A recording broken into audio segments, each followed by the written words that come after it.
Just as a quick heads up, there is a non-zero chance that this video is going to be a black screen for like half of it because my camera's battery is low. But with that said, hello everybody, welcome to Awesome Rusty Bucket. Subscribe to the channel if you haven't already and drop a like on this video. I am trying to hit 100k subscribers on this channel by the end of the playoffs, so your subscription will be much appreciated. Also drop a like, it only takes 1 second and it makes a massive difference in how the video performs in the YouTube algorithm. Also, I said before in the last video, like, if you can tell I'm sick, then sorry. I think you can definitely tell, though. My condition has definitely worsened, and my voice is bad. So, yeah, I don't normally sound like this. Is what it is. But outside of having a really sore throat and feeling just shitty in general, I am in quite a good mood because the Chicago Bulls just won Game 2 versus the Milwaukee Bucks. Now, there were two other awesome games today, one of which I can't really talk about, and one of which I'm going to talk about in a different video. So, you can expect a video on the Nets versus Celtics Game 2 over on this channel tomorrow morning. And you can expect my commentary on the Raptors-Sixers game now because I have very little of it and I'm not going to rewatch the game or go back and watch the game because it's usually a pain in the ass and I'm on a tight time crunch because I am going on a trip to Chicago this weekend to see games 3 and 4 in person. And I won't really have the time for it, but I didn't see a majority of the Sixers versus Raptors game because the Celtics-Nets game was quite captivating, and I was primarily focused on that. I did have the game in the background, but I barely got my eyes on it. And then even as the Sixers-Raptors game got interesting, the Bulls game was also on, and that game could have been the greatest game of all time, and I would still be focusing on the Bulls game because it is the Bulls. Ultimately, my fandom is going to take priority over my job, so is what it is. I saw the overtime. I saw the Embiid game winner, in bits anyways. I heard there were controversial calls. I saw that there were less free throws for the Sixers overall, so I don't really have much of a take. The Embiid game winner was fucking dope. I saw like 2 people complain that a big man was shooting a 3, and I was like, whatever, you old fucks. I think it was Chris Broussard on Twitter said something about that. But anyways, let's talk about this Bucks versus Bulls game where the Bulls managed to come out on top. Now, the title of this video is going to be something like, I'm really happy. Game 1, I was pissed off, and it's not for the reason you might expect. It's not because we lost. It's not because we had a very real shot at winning the game. By the way, I've given up on not saying we because I don't think it's as bad as I used to think it is. So I just say we now. I'm a Bulls fan. It is what it is. I also say it is what it is all the time. I noticed that today. We almost won game 1, and a lot of the discourse around the game pissed me off because honestly, I felt as though it was a miracle we were in the game to begin with.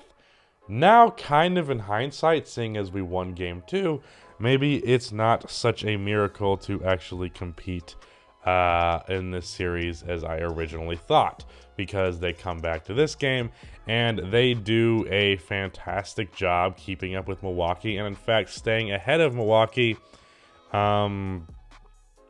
for actually the entire game. I don't believe Milwaukee had a lead at any point in this game because the Bulls started off with a 9-0 run and the Bucks were pretty much playing catch up from there. And I believe they got it to like a 3 or a 2-point game at one point, but that was the absolute closest it got. So what was the main catalyst in this game going the way that it did? Well, there were 2 big things. There were some injuries on Milwaukee's side that I have to mention, those going to Bobby Portis and Chris Middleton. Chris Middleton missed like the last 8 minutes of the 4th quarter because of an injury, or 6 minutes or so, and Bobby Portis got smacked in the face and was bleeding. He returned to the bench, but he wasn't played again, so I just have a feeling that they just wanted to give him that rest with him dealing with that injury, but it seemed like he's going to be fine for the rest of the series. But outside of that, Giannis had himself a great game, although he still, once again, did not get to the rim as easily as you would expect with the Bulls personnel. He nearly had a 30, 20, and 10 game, just 2 rebounds and 1 assist shy of that. But he only shot 55% from the field. I realize I'm saying only there, but I fully expected a Giannis series where he averages like 40 points per game. He's averaging like 30-ish at this point, which again, you know, it's not bad, but I expected Giannis to fully dominate, and he hasn't done that so far. The Bulls have done a good job of making him a passer rather than going to his offense in general, and it's caused him to make quick decisions, and his decision making was better in this game than it was in game 1, but it's still stuff that, you know, it's reminiscent of the past, where the way that you would fluster Giannis is just throw as many defenders at him as you can without leaving someone obviously open, and then see how capable he is of picking apart the defense. Now, like I said, he had 9 assists in this one, and he only had 3 turnovers, so he did a decent enough job at it, but the Bulls still did enough of a job flustering him and just making sure that it was not the obvious pass, that he didn't have himself basically a one-on-one matchup almost at any point. Anytime Giannis is scoring, he's scoring through a double team, which, you know, he's so good that sometimes a double team isn't enough, but at the very least, being able to put 2 bodies on him is going to make his life not easy, even if they're not the biggest bodies in the world. It did result in 18 free throw attempts, but I can live with that. You know, I'd much rather see Giannis at the free throw line than getting easy opportunities in the paint. I'd say Drew Holiday had about a same performance as game 1, which is he didn't play great, but he had a decent fourth quarter. Chris Middleton was starting to heat up, specifically when the Bucks went on a third quarter run that was very scary and really felt like they were about to take over the game. But like I said, he got injured on a play where he just fell down with like it was like an 8 or 6 minute mark in the fourth quarter. He just fell down, and after he got up, he was limping, and then he went to the locker room. No contact, he just slipped. He got 18 and 8 in this one, hit a couple of big 3-pointers and a big part of their run. The Bulls, to go into the fourth quarter, answered that run and put it back to like a 14-point game, and the Bucks managed to make a run yet again and really get themselves in this fight.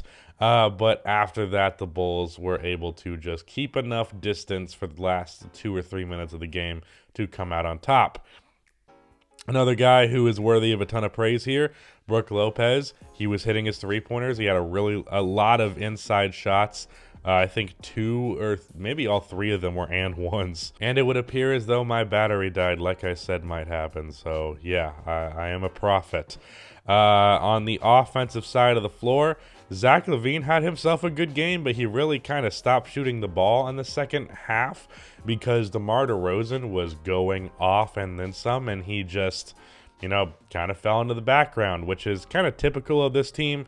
Zach LaVine kind of is the second option, and he's more likely to show up if DeMar is having an off night, but in general, Zach hit his shots. He got to the rim pretty damn well, and I was pretty happy with his performance. DeMar DeRozan, playoff career high, after going 5 for, I believe it was 26 in game 1. Or maybe it was 5 for 19. I can't remember. It was, I don't know. It's one of those 2 numbers is in my head. He goes 16 for 31 in this one. Got to the free throw line a decent amount. And let me pull up this stat from Twitter. DeMar DeRozan was hunting Giannis out of the pick and roll. He was trying to get the one-on-one matchup versus Giannis, and he pretty much just took mid-range jumpers over him. And when he did that, he went 8 for 9 and scored 16 points, all on mid-range jump shots. That's absolutely insane for him to have done that. Not only did he just make all the shots, but he was explicitly hunting Giannis. And I saw a lot of people mentioning like that's kind of the thing to do with him because his most value is at, you know, as a help defender, as a weak side defender. But Giannis is still a capable one-on-one defender for sure. And the shots that DeMar was putting up were heavily contested. Like, people are using this stat to slander Giannis, but DeMar was hitting some crazy shots over him. So I can't really fault him for that. DeMar was just on an absolute heater, and that's just how the game went. Another guy who had himself a fantastic game, Nikola Vujovic, 24 points, 13 rebounds, 2 assists, 10 for 18 from the field, 4 for 8 from outside, hitting his jump shots, making quick decisions in the paint. He had a really nasty up and under on Brook Lopez. Alex Caruso had a nearly double-double, and where he fell short of a double-double was in the points department. He had 10 assists. Patrick Williams had 10 points and 9 rebounds, one really, really nice drive on Brook Lopez for a left-handed scoop layup. I still don't understand what Billy Donovan is doing with the bench, although he went to the bench less in this game than before, but it was still a 10-man rotation, which it should be like an 8-man rotation at this point, including Ayo Dosunmu, Derrick Jones, Kobe White, and maybe Javonte if Kobe White is having an off night, or one of them is. But Tristan Thompson should not be a part of this rotation, and the minute distribution should not be as even as it is, not to mention 14 minutes for Javonte Green. Don't get it. Derrick Jones Jr. is better than him. He's certainly better than Tristan Thompson, and the Bulls are statistically better on both ends of the floor, with Derrick Jones Jr. playing center than Tristan Thompson, and Tristan Thompson has horrible stats in terms of his net rating with him on the floor. So let's have less Tristan Thompson and more Derrick Jones Jr., and less Javonte Green, more Ayo Dosunmu, only 7 minutes. He didn't do anything in this game in the minutes that he had, and he really didn't do anything in the last game, but he is very capable of being a really impactful player, and I feel like he's getting this treatment just because he's a rookie, and that's not really fair to him being as impactful as he was in the regular season. But the Bulls starters absolutely came to play. I don't have a problem with the performance of anybody in the starting lineup. I'd give them all an A, honestly. Patrick Williams did as much as he could. He played 32 minutes in a playoff game after barely playing this season.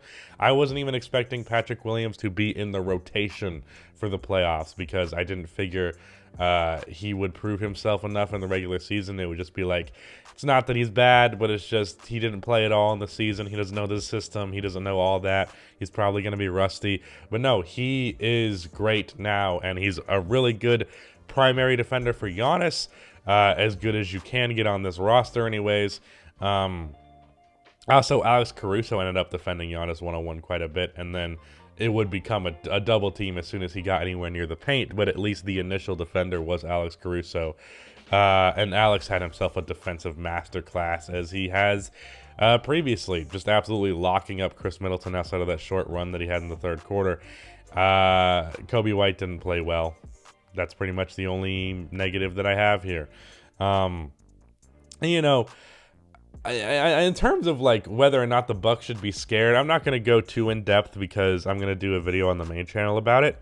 But it's definitely worthy of note that, I mean, we're going to the Bulls home court, and this game felt like the Bulls had the same game plan as game one that worked pretty well, but they just weren't hitting their shots.